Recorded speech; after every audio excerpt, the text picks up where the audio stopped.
Hello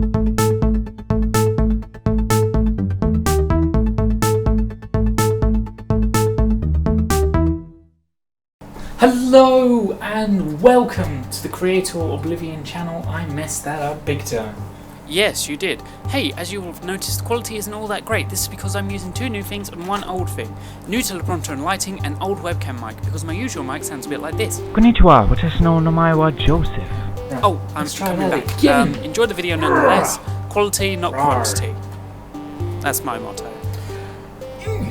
Okay, right. Okay, you do you, Joseph. Hello and welcome to the Creatoroblivion channel. If you're new, make sure to subscribe and click the bell to get all of the notifications. Today we're going to be exploring some projects that, quite frankly, don't deserve their own video. Hence the title, Mini Projects.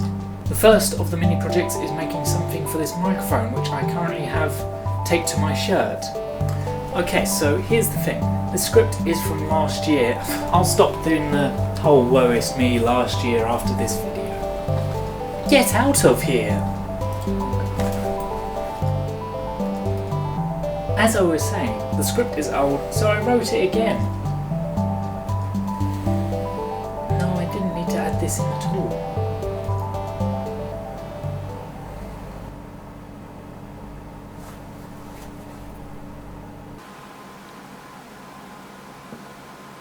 What stops you from streaming off of a laptop screen or anything else like that, or just something? The first mini project will be creating something akin to a teleprompt. Whilst helping out at a local college, I saw some of their juicy equipment, which reminded me of a small thing I made a few years ago as an experiment in splitting up a screen into two separate screens. Put simply, I used reflections and maths. Trigonometry comes in handy, kids. Stay in drugs and don't do school. I started by pulling my ideas together and doing a teensy bit of research into what others have done on YouTube. I found some good videos, but most of them relied on some weird software or an Apple product. So I went about using the basics. I needed a camera, screen, something transparent but reflective, and something to house around the camera to stop the light getting from behind the... You'll see in a minute. I already had a camera and this screen, which I used with my Raspberry Pi.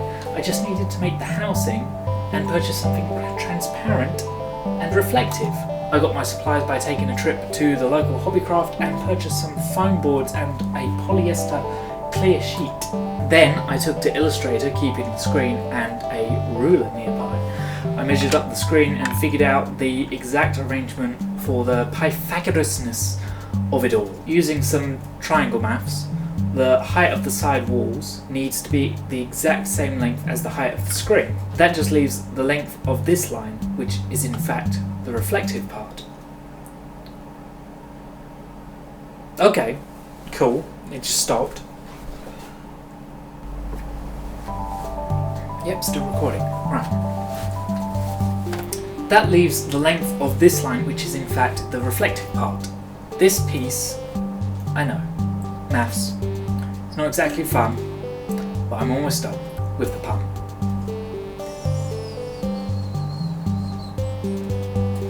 That just leaves the length of the reflective piece, which we need to know to slot it in properly. To find the last length, we square the other two lengths, add them together and square root that. That gives us this number.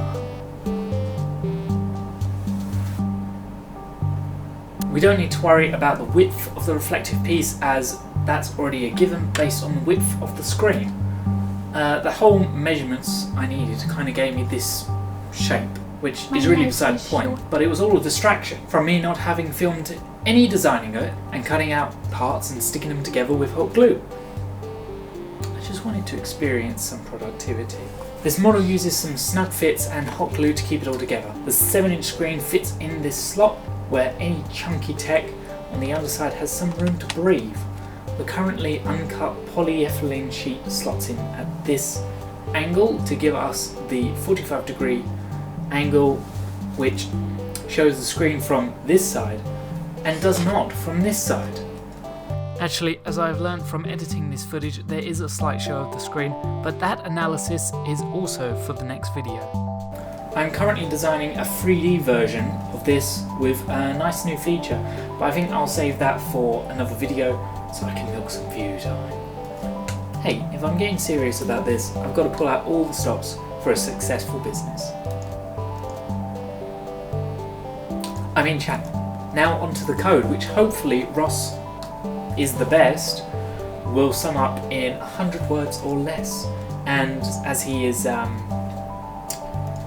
unavailable for filming right now, I have this recording from him, which he was not coerced for in any way, shape or form.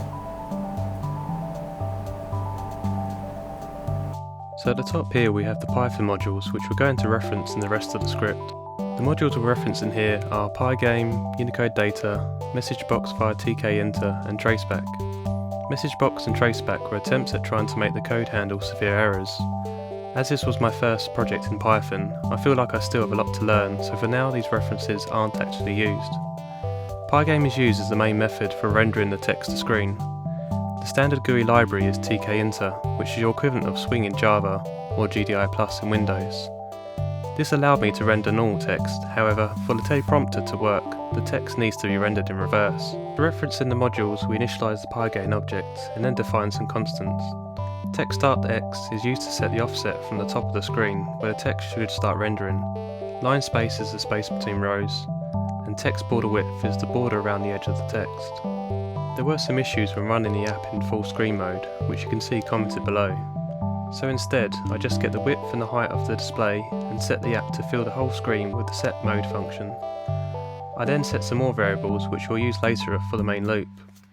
The next part takes care of some basic file operations. The open function reads in a text file called script.txt, which is in the same location as the script. The second parameter r indicates that this should be read in and is not going to be used for write access. Each line is then read into a string array called script text. Finally, we keep a reference to the total number of lines to figure out later when we've reached the end of the file. The next section is where we have a function called renderText defined. This function takes two parameters, the first being a text we want to render, and the second is the line number we're rendering the text onto. Firstly, we define the font we want to use. Next, we determine the line we're rendering to by subtracting the current line number variable, which is a global variable used to track how far through the text file we are. The following lines render the text using the black constant we defined earlier, and then the flip method reverses the text. The font.size method helps us to determine where the text should be rendered. Finally, the blip method renders the text to the screen. We come back to the main script and the definition of the main while loop. This loop will keep repeating until the variable done is set to true. The first thing we check for is for user input to see if we need to exit the script. This is done by checking for the escape key, mouse right click, or if the current line number in a text file has reached the end. If any of these criteria are met, then we set the done variable to true, which will exit the loop on its next iteration. The other thing we check at the beginning is to see whether the user has clicked the left mouse button. If they have, then we increment the current line number that we are on in the text file. The very first thing to do here is to wipe the screen clean. The best way to explain why we're doing this is to compare it to an Etch-a-Sketch. For kids these days who have probably never had one, my best way to explain it is to reference Toy Story and the character Etch. Anytime we draw to the screen will keep everything that we've drawn to it until we wipe it clean. This is when Etch is shaken to remove all of the contents we've previously drawn. Right, back to the code. This is all what the screen.fill method does, and we pass in the constant for the colour white to set the background colour. The next part takes care of a title, which is rendering the current position in the text so the user knows how far through the script they are. We now move on to the section that renders the current 3 rows in the text file to the screen. We loop through the next 3 rows from the current position in the text file. We call a helper function we defined earlier called renderText, which takes care of where to render the text. The last 2 parts are the final cleanup before we repeat all of the above. Display.flip takes care of the double buffering if we have that set up, and should be used to avoid flickering. The other line calls clock.tick and passes in a parameter of 60. This ensures that the code is called a maximum of 60 times per second and won't call it any more if it has processed it faster than this. Below this is my attempt at error handling that I described earlier. For now, when an error occurs, I just set the done variable to true, which will allow the main loop to exit. The final line is to gracefully exit the Pygame and run any cleanup it needs to. And that's it. I hope you've enjoyed this run through. I've been Ross Townsend. Back to you, Joe. So, in simpleton terms, written thing goes in, speaky thing comes out. So as you can see with my webcam footage, this goes on here, but I need a bit of a ridiculous counterbalance as this was really only meant to be a prototype. One more thing is the main drawback of using the teleprompt is that I can no longer use the auto function feature, which, let's be honest, has probably ruined more takes than it has helped. Hopefully no more going off topic. Maybe a little bit. True 5.1 sound. The second mini project will be adding brackets to this chair so I can mount my two. It's kind of a paradox, isn't it? Let's take those off. Ooh. The second mini project will be adding brackets to this chair so I can mount my two back speakers onto the back of the chair to get the true 5.1 surround sound system that I have dreamt of since I bought the surround sound system. Yet not gotten to it. But hey, I've finally done it. I finally did it. Again, ruler and mouse are necessary here. However, this time I am not going to be doing any prototyping stage using the phone. I'm just going to go straight ahead with modelling and 3D printing it. I simply took the measurements from the chair spaces and the bottom half of the speakers. I wanted the speaker to sit like this on the chair, but gravity is not being very friendly right now. First, I printed out this piece to make sure I could get the thing in place to begin with. That worked great. Because the speaker is all curvy, I printed out a test shape to make sure I was getting the right idea about it, and also so I could measure it against it in order to make it just a bit nicer, as I really didn't want any reason to return to this mini project. Then I figured out how exactly I wanted the speaker to sit so that it was nice and flush when I looked back and somewhat aesthetically in line with the chair design. Because of the settings I used to print this first test piece, let's just say it was pretty lame to say the least. Demo! The speaker pretty much fits into this shape, so I went to the next bit, which was measuring this part of the chair and using some angles to determine the angle of the speaker's angle. I made both the speaker holder and the clip for the chair and put them into one model. It looked something like this once it was done.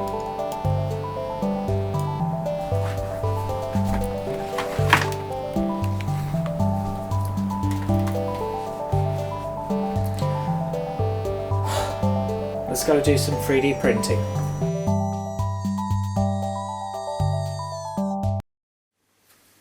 Yes, it is I, future Joseph. No, the printing did not take long enough for me to grow a beard. That is due to how long I've been editing this video, and laziness. The footage from this next section of the video was filmed over a month after the footage you just saw, hence the beard. This is because the footage that this footage is replacing looked like this. Hot trash, like your favourite waifu. Also, I should be filming with the 3D printed teleprompter, so there shouldn't be any more flickering. This is all true. Yes, where were we?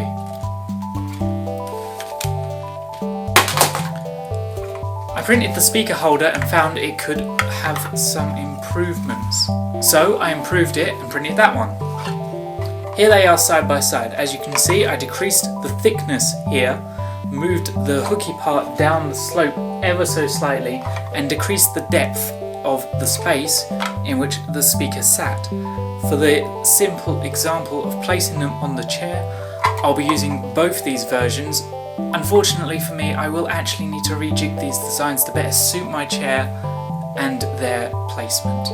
Let's just do it. Let's just do it. Let's just end it. End me. Do it! Slot the speakers into place, plug them in, ignore the decapitated head staring at you, and voila! Beautiful surround sound.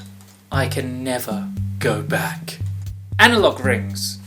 Final mini project for this video will be making some mounts for these analog sticks. There will be more mini projects to come. But where did these analog sticks come from? Where are they going to be mounted? You'll find out soon. Pretty much 3 seconds time. I roughly measured my finger and tested it out. Came to the printer with the file and Ed had already gone ahead with the printing to show me what a baka I was. I completely forgot that the software takes in the radius number, not the diameter. So I went back and resized the ring, much better now. One more size change, much tighter fit. I wore it for a little while to make sure it would be comfortable for long periods of time and found that it needed just to be a smidge bigger. I added that smidge of extra space and the base ring was done. I then went into another file, which you can ignore for now, definitely nothing to do with Digimon, and copied over a model I had already made that snugly fit around the PS2's analog sticks replacement piece. Printed it, made some more changes as it didn't fit snugly enough. This analog fits snugly but could always be more snug. However, that is it for this last one, as I am going to expand upon it more in the next mini projects video. But I seem to have run out of time, energy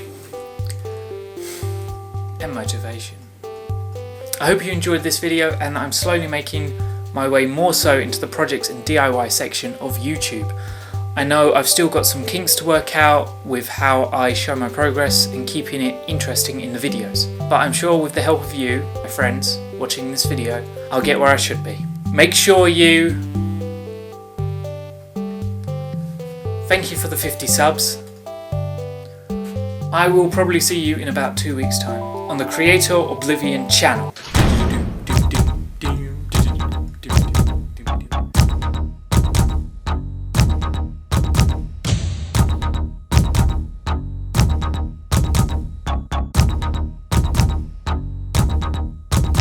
The next video will essentially be an advert for my D2 and D3 buttoned props, and then my walk in charge prologue, and after that, who knows, I'm sure I'll have more of an idea. So in the meantime, read a book or something, go meditate, I don't know.